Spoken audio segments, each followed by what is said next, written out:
Taking a bullet. It's the US versus the Australians in the business of Secret Service agents.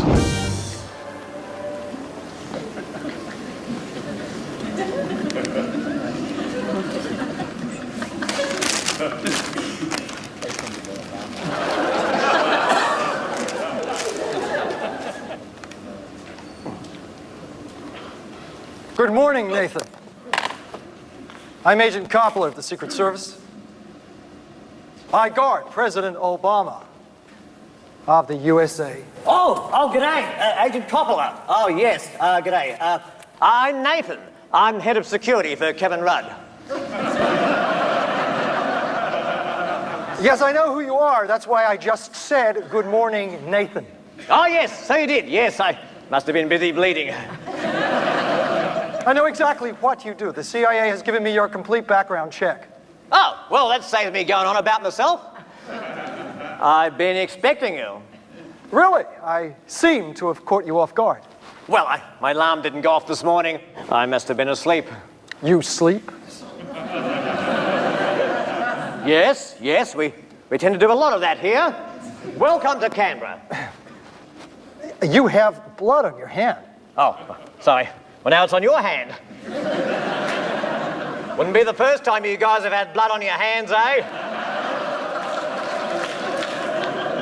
Well, pull up a pew, Agent Cubic. Coppola, sorry.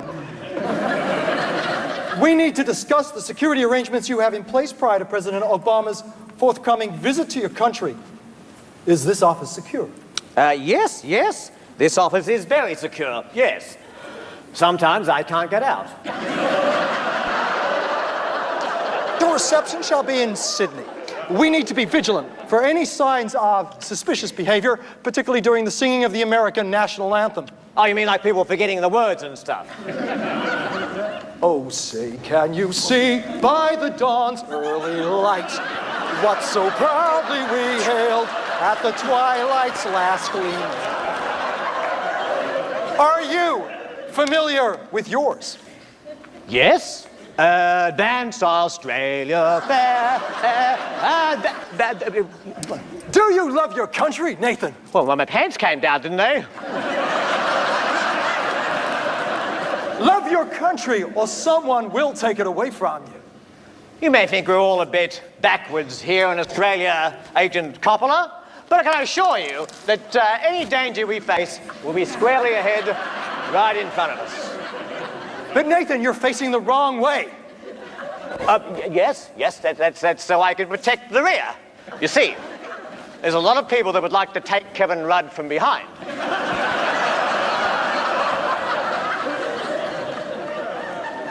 So, how do you like to take it? Pardon me? Your coffee. I prefer it white.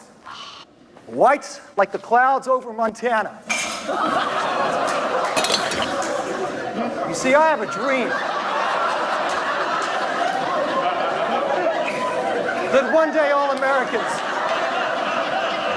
will be of one race. And I am of a race that expects orders to be obeyed at all times. Obedience leads to security. Security takes us down the path that we seek. Do I make myself clear? One lump or two.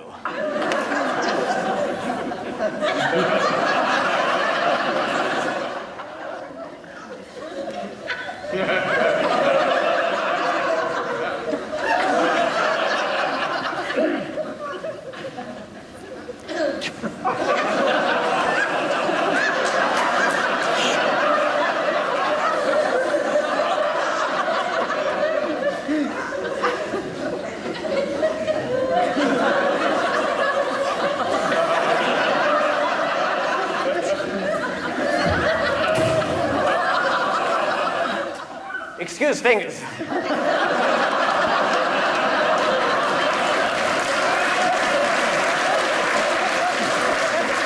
None.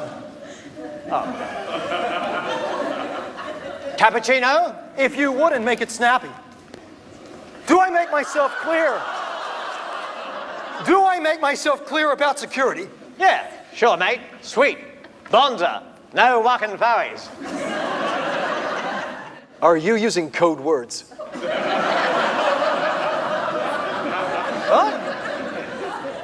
try to compete with me, Nathan. I am a professional. I began my career protecting President Clinton. Well, you didn't protect him from Monica Lewinsky. My father protected President Reagan. Oh, yeah? Well, my dad protected John Howard. Your father was a dentist. He protected his teeth from plaque.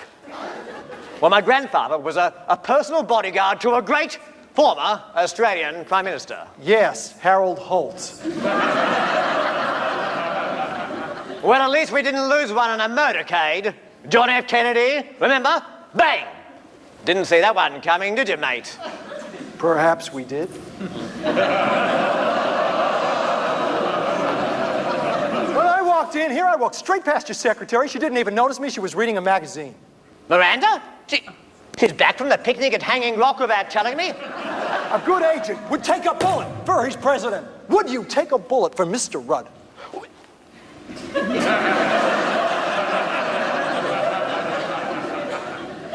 I took an egg for him once. I need to see all the security arrangements you have in place prior to Air Force One touching down next Monday. Monday? Yes, Monday. Well, that's a long weekend.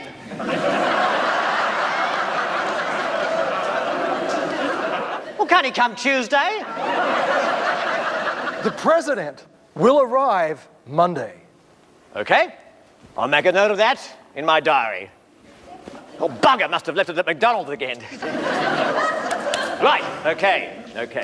Let's talk security. I need to see the route the president's motorcade will be taking on day one. Well, I'll just get it out of the security filing cabinet. We have it labeled top drawer, confidential.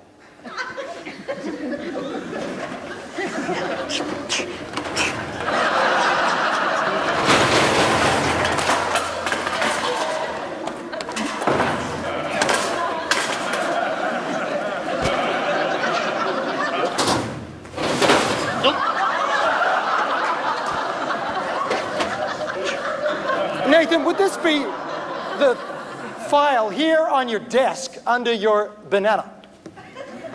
Yes, we keep it there to fool the enemy. So why were you looking for it in the filing cabinet?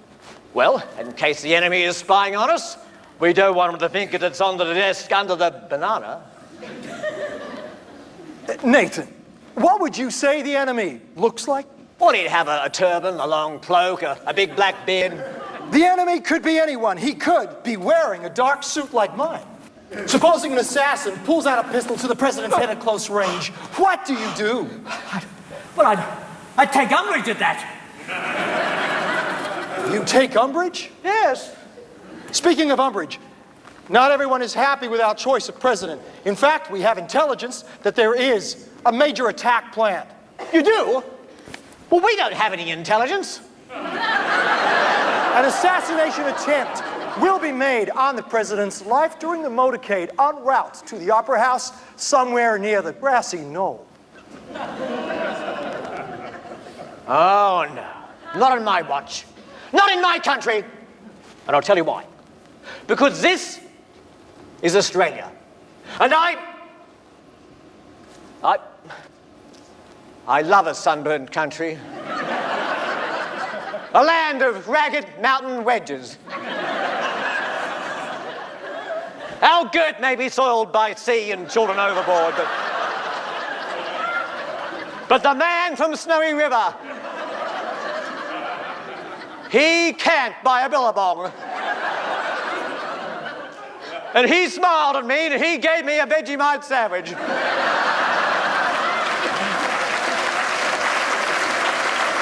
Shut up, Nathan!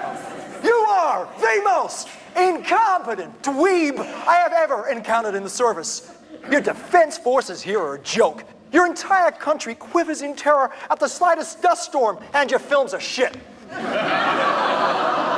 We really hope your actors stop coming to our country. We think Nicole Kidman is an icy bitch.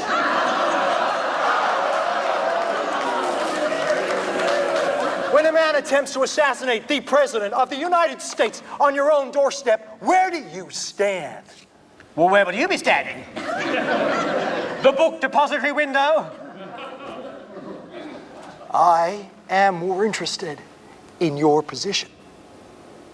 Well, we don't want to be in the way. Excellently. And I am sure you will not be. You have a nice day now.